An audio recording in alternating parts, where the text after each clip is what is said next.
thick hair really is a blessing, but it can be difficult to deal with. It can give you headaches, be difficult to wash thoroughly, or lie flat on the top of your head, but get poofy on the bottom, giving you that triangle shape. And the goal is not necessarily to make your hair look thinner, but to make it feel lighter, softer, and just all around easier to deal with. So in this video, I wanna share my best tips that I give to clients with thick hair to help make it feel a little less bulky and more manageable. If your haircut isn't right, your hair is still gonna feel bulky and be more difficult to deal with. So first, let's go over some haircut tips that are gonna make it a little bit easier for you. And let's start with the length. So in general, mid-length cuts seem to work the best for those with really thick hair. If your hair gets really long, it can become weighed down quick and cause a lot of extra tension and pressure on your head. And while short hair really is gonna reduce that weight, you still have to style short hair, and you actually have to style it usually more than you do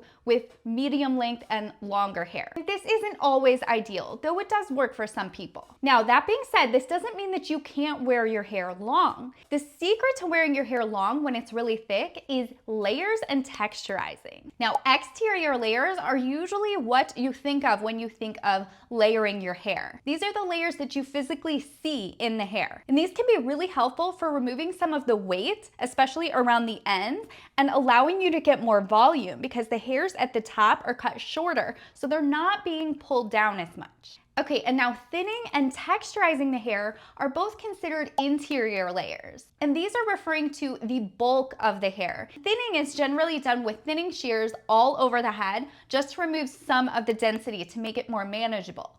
Texturizing is done in specific areas of the head where extra bulk is needed to be removed to change the shape of the haircut. And I highly recommend combining exterior layers with interior layers. Now, if you really don't like the look of a layered haircut, you can go with a one-length haircut as long as you are texturizing those ends to remove some of that bulk, and that's gonna help you get a little bit more balance throughout your hair without it turning into a triangle. Okay, now let's talk about some things that you can do from home without having to cut your hair. First, let's talk about washing your hair. And generally with thick hair, you can go a lot longer than people with thinner hair because hair absorbs oil. And when you have more hairs per square inch, your hair can absorb a lot more oil without appearing greasy. I've had clients that go 2 full weeks regularly without washing their hair, but realistically, you should be able to go 4 to 7 days pretty easily if you have a lot of hair. Now, on those days in between your washes, I still recommend using a boar bristle brush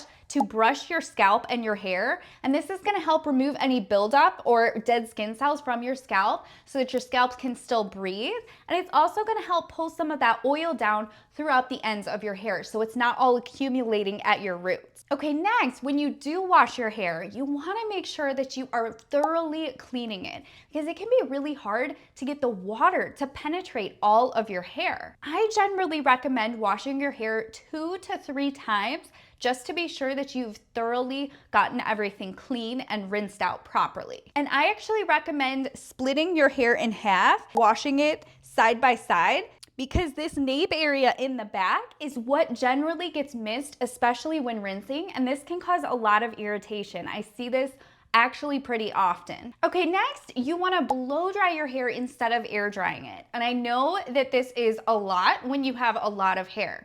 But when you have super thick hair, you probably know that when you air dry your hair, sometimes it doesn't seem to fully dry.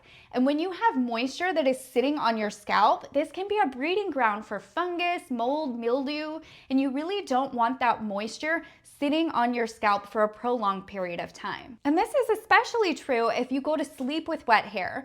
I think of it similarly to leaving wet clothes in the washing machine overnight. Okay, so when you do blow dry your hair, to make it a little bit easier, the best thing to do is blow dry it in sections. Trying to do huge chunks at once is going to take a lot longer and just be overwhelming. I recommend rough drying the roots of your hair first. Try to get it at least 50% dry at your root. Then go through and take sections that are the width of your brush. And I personally find working with a brush a lot easier just to keep control of the hair. It may be a little hard to get used to it, but over time you will get the hang of it. Okay, my next blow dry tip is to use a leave-in product prior to blowing it dry. Now, the majority of leave-in products out there, not only contain heat protectants, but they also will reduce your drying time. And if you have thick hair, you definitely want to take advantage of this. You can do a leave-in conditioner, smoothing serum, or a blowout spray. And all of these will give you control, reduce your drying time, and protect your hair from heat and often humidity. Now, I will leave in the description my favorite products for very thick hair, and these are gonna help make it a lot softer, smoother, and easier to manage. All right, guys, I hope this was helpful for you. If you have very thick hair and you have any other questions for me, leave them in the comments. And make sure you subscribe if you wanna make every day a good hair day.